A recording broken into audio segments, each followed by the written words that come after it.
Olá, sejam bem-vindos para mais uma aula de história. Que bom estar aqui com vocês para mais um dia de aula.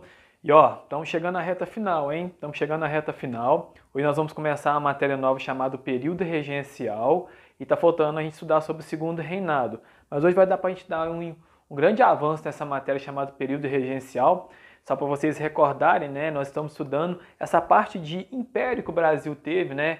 Primeiro reinado, que vocês já tinham estudado, recordaram comigo, agora o período regencial, logo depois encerrando então com o segundo reinado, que vai pegar aí a questão do governo de Dom Pedro II, né? Enfim, que eu tenho certeza que vai ser de grande importância para vocês, tá bom? Então, hoje, nós vamos começar então a falar sobre esse período chamado período regencial, que foi de 1831 até 1840. 9 anos, se a gente for analisar aí, de período regencial. Mas o que seria essa regência? Por que aconteceu esse período regencial? E o que essa criança, né, que está aqui nessa foto aqui, né, tem a ver então com esse período regencial? Será que foi ele que governou o Brasil? Será que foi ele que foi então o rei ou o príncipe na época aqui no Brasil?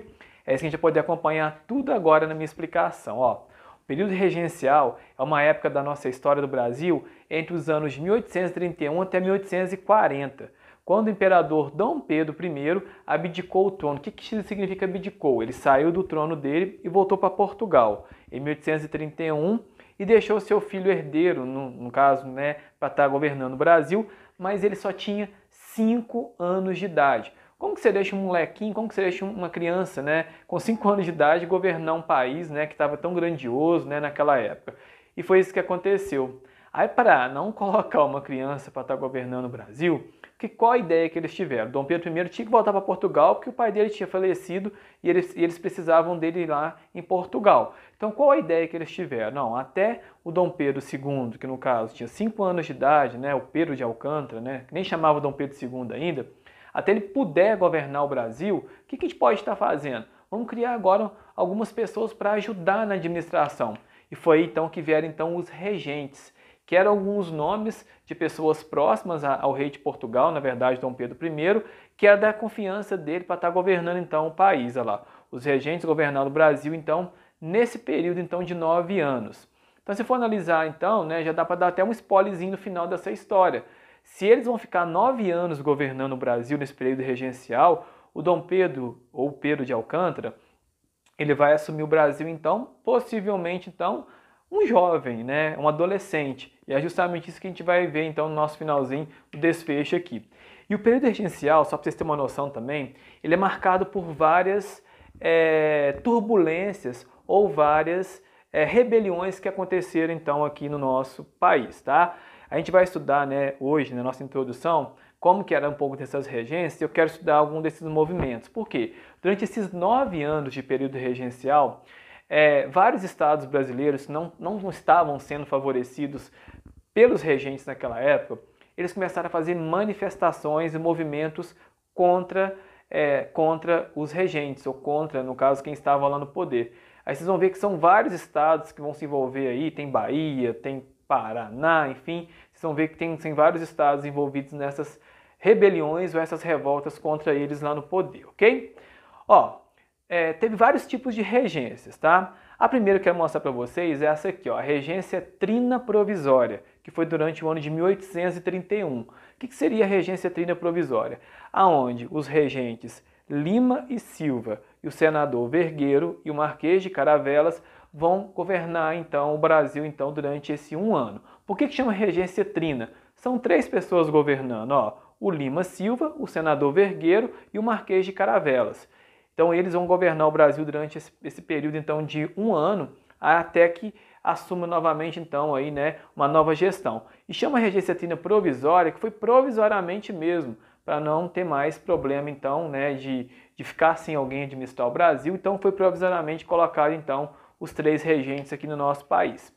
Teve a regência trina permanente. O que seria a regência trina permanente? Aí de fato então oficializou então os regentes aqui no nosso território, que já durou então aí mais tempo, de 1831 até 1835, 4 anos de período aí, E teve como regentes esses destaques aqui, o José da Costa Carvalho, o João Braulio Moniz e o Francisco Lima e Silva, que foram então os responsáveis então trina, porque também foram 3 governando. Então, cada um cuidava de alguma parte, administrava de alguma forma. Então, teve então aí nesse período então a regência trina permanente, ok? Teve a regência una de Feijó. Por que chama regência una? Que somente teve um governando, que durou de 1835 até 1837, que teve então o regente Diogo Antônio Feijó. Una, que só teve ele governando então durante esses 2 anos aí, ok? A regência de Araújo Lima, que foi de 1838 até 1840, que vai praticamente encerrar então o período regencial, que teve como regente então o Pedro de Araújo Lima. Então no início, o período regencial, ele foi marcado então por 3 governantes, 3 pessoas então administrando então o Brasil. E logo depois ela vai se encerrar então com um só, que no caso aqui foi com Pedro de Araújo Lima. Durante esses 9 anos, né, que a gente vem falando aqui sobre o período regencial, vários movimentos vieram a acontecer contra os regentes. Por quê? Por falta de destaque ou por falta de alguma composição que não estava agradando boa parte da população, alguns estados começaram a pipocar manifestações e coisas contra, no caso aí, os regentes. Olha lá. Foi um período tumultuado, que não foi muito fácil, não era uma coisa oficial que o Brasil estava acostumado a ter. O Brasil passou por uma grave crise política e diversas revoltas durante esse período regencial. Então agora vamos entender essas revoltas, tá? Hoje eu quero citar essa de exemplo para vocês aqui, para vocês entenderem. Ó, essa que a gente vai citar aqui aconteceu nos estados, mas vamos tentar entender o que seriam essas revoltas regenciais e qual que seria o objetivo delas. Algum objetivo tem que ter, né? Ó, foram rebeliões que ocorreram em várias regiões do Brasil durante o período regencial. Aconteceram em função da instabilidade política que havia no país, como falta de um governo forte. Então, alguns estados aqui do Brasil achavam que estava carente, que estava faltando um governo forte, uma pessoa de nome, autoritária, assim como teve o Dom João VI, assim como teve o Dom Pedro I também. Então, eles sentiam essa carência então, de um governo forte. Então, o objetivo principal deles era demonstrar e talvez fazer com que, talvez através das manifestações, das revoltas por parte deles, eles tivessem algum destaque também. A revolta que eu quero comentar com vocês na aula de hoje chama-se cabanagem. A cabanagem ela aconteceu de 1835 até 1840. Repare para você ver como que foi tempo de rebelião, como que foi tempo então aí de destaque. E ela veio acontecer lá no Grão-Pará, tá? Que na época chamava Grão-Pará e hoje somente chama Pará. Qual que era o objetivo desses revoltosos aqui, ó? Eram os índios, os negros e os cabanos, porque eles moravam em cabana, por isso que chama cabanagem, tá? E as causas dessa revolta eram as péssimas condições de vida da população, no caso mais pobre, e o domínio político e econômico dos grandes fazendeiros lá na região do Grão-Pará. Então eles reivindicaram as péssimas condições de vida, ao não apoio dos regentes sobre eles e o monopólio dos fazendeiros aí em cima das pessoas que tinham então menos dinheiro, que eram menos favorecidos lá no Grão-Pará. E aconteceu então durante esses 5 anos, e eu separei esse videozinho para vocês assistirem comigo agora, um pouco sobre o resumo então da cabanagem, ok? Vamos assistir aí que depois eu volto explicando para vocês aqui mais. A cabanagem, ou Revolta dos Cabanos, foi uma grande revolta popular que aconteceu no Pará, entre 1835 e 1840. Ficou conhecida por esse nome porque dela participou uma multidão de cabanos, homens e mulheres pobres, negros, índios e mestiços, que trabalhavam na extração de produtos da floresta e viviam em casas semelhantes a cabanas, à beira dos rios. Os cabanos rebelaram-se contra a situação de miséria em que viviam e contra os responsáveis por sua exploração. Para tentar pôr fim à injustiça social de que eram vítimas, queriam tomar o poder da província. A princípio, os revoltosos foram apoiados por alguns fazendeiros do Pará, descontentes com a política centralizadora do governo imperial e com a falta de autonomia da província.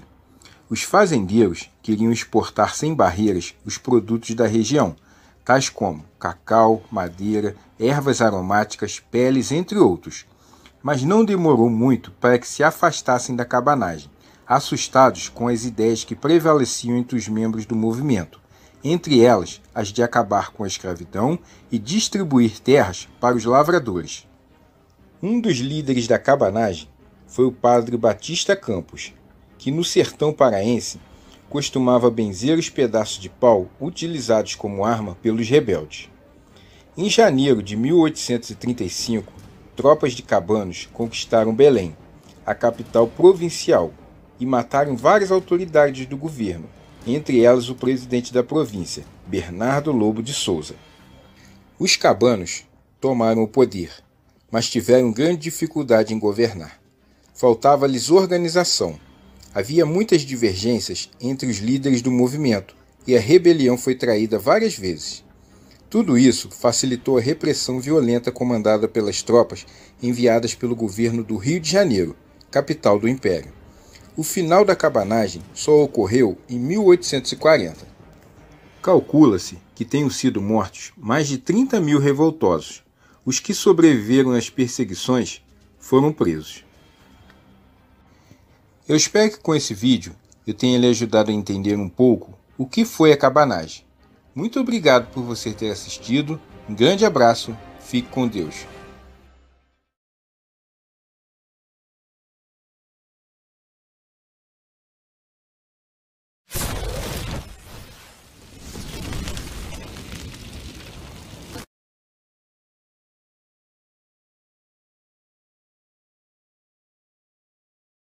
Bacana, né? O vídeo mostrou pra gente aí um resumo, né, sobre a cabanagem, que leva esse nome, porque justamente, né, os seus representantes aí moravam em cabanas, né, enfim, ok? Bom, um outro movimento que aconteceu também no período regencial foi a balaiada. A balaiada aconteceu de 1838 até 1841, é um pouco menor do que aconteceu então na cabanagem. E ela veio acontecer lá no Maranhão. Por que leva esse nome? Porque os revoltosos eram fabricantes de cestos e de balaios. Então, por isso que leva esse nome então de balaiada. Então, olha só, pessoas pobres da região, como artesãos, escravos, fugitivos, quilombolas, enfim. E qual que era a causa dessa revolta? Vida miserável dos pobres, mais uma vez os pobres. Grande parte da população, a exploração dos grandes comerciantes e produtores rurais. Reparem que eles reivindicando, né, o monopólio sempre de pessoas que tinham mais poder em cima deles. Então tá aí, né, a balaiada que aconteceu do ano de 1838 até 1841. Eu separei também esse vídeo pra gente que vai explicar um pouco melhor pra gente o que foi esse movimento então chamado balaiada que aconteceu então no período regencial, ok? Assista comigo aí. No próximo domingo, 18 de maio, é comemorado o Dia Internacional do Museu. E aqui no Repórter Brasil, você vai conhecer agora um museu do Maranhão que conta de uma forma diferente a história de uma das mais sangrentas revoltas do Brasil imperial. É a balaiada, vista pelo olhar dos excluídos. O município de Caxias, a 368 quilômetros de São Luís, foi cenário de uma das mais sangrentas insurreições no Brasil, a Revolta da Balaiada. O episódio histórico aconteceu entre 1838 e 1840 e deixou como saldo mais de 10 mil mortos, a maioria escravos, camponeses e brancos pobres, os balaios como eram chamados. Em comum, a revolta contra a opressão que sofriam dos ricos. O Memorial da Balaiada foi erguido em meio às ruínas do quartel onde foram alojadas as tropas de Luiz Alves Lima e Silva, o Duque de Caxias, patrono do Exército Brasileiro. Herói, aos olhos da história oficial, seu busto ladeado de canhões em frente ao memorial se contrapõe às estátuas dos líderes da insurreição, para mostrar que a história pode ser contada através do olhar dos excluídos. O memorial, ele é um espaço que foi construído há 10 anos atrás, ele vai fazer aniversário neste ano, em dezembro, e tem sido um espaço de descobertas pelos estudantes, pelos visitantes, por inúmeros turistas que aqui adentram, para conhecer realmente esse capítulo da história do Maranhão e de Caxias especialmente, que tem marcado o ideal de liberdade. De grupos sociais que se levantam de uma massa popular composta por sertanejos, vaqueiros, mestiços, escravos e brancos pobres, que vão lutar por um ideal de liberdade realmente em combate à opressão. E o Memorial da Balaiada ele tem sido esse espaço de disseminação do olhar dos vencidos, mas como pessoas, como heróis, e não de vencidos derrotados, porque os balaios para nós são os grandes heróis. Manuel Francisco dos Anjos Ferreira, o Balaio, Raimundo Gomes Vieira, o Cara Preta, Cosme Bento das Chagas, o Líder Negro, e Cosme Bento dos Santos, o Negro Cosme, cuja estátua passa hoje por restauração, foram os principais líderes da revolta. Juntos, eles desafiaram o exército e lutaram pelo ideal de liberdade. No acervo, mais de 350 peças, resultado de buscas arqueológicas, recontam uma parte importante de nossa história. Restos de armamentos, projéteis, instrumentos de castigos para os escravos, além de utensílios e artefatos que reconstituem o período imperial. Somente no ano passado, o memorial recebeu mais de 15 mil visitantes. Este casal do Distrito Federal se impressionou com a riqueza de detalhes históricos. Eu estou achando maravilhoso aqui, eu estou aprendendo muita coisa que eu não sabia de Caxias, agora eu estou sabendo, né? Posso levar onde eu for e dizer que um pouco eu estou sabendo o que aconteceu na Balaiada aqui. Esse memorial ficou muito bom, que as pessoas vêm aqui e já vêm sabendo da história, que é uma história verídica. É uma história verdadeira e que ficou muito bom esse museu para todos. Para a diretora do memorial, o espaço provoca reflexão sobre a nossa história, que não deve ser conhecida apenas pela ótica dos vencedores. A Balaiada ela é um capítulo único na história do Maranhão. E Caxias, por ter sido a segunda cidade mais importante do Maranhão no período da Balaiada, ela também foi um contributo importantíssimo para que esse movimento também tivesse a força que teve no período e que até hoje fosse buscado por pesquisadores, por estudantes e por curiosos em geral.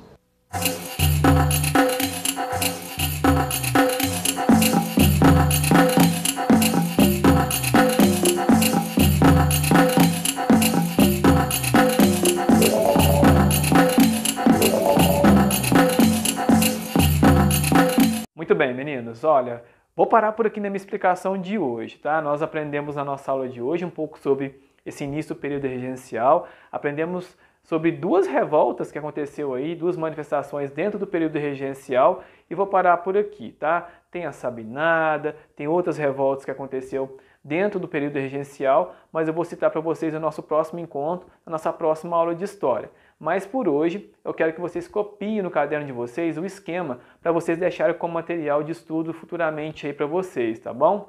Não esquece de tirar foto e me enviar que vocês fizeram a atividade direitinho do esquema de hoje que vocês vão copiar, tá bom? Copie o esquema, tirem a foto e me envie para a gente estar relatando que vocês fizeram a atividade direitinho, ok? Bom, vou ficando por aqui. Tem o resto da aula para vocês copiarem e eu encontro vocês na nossa próxima aula de História, ok? Grande abraço e até lá!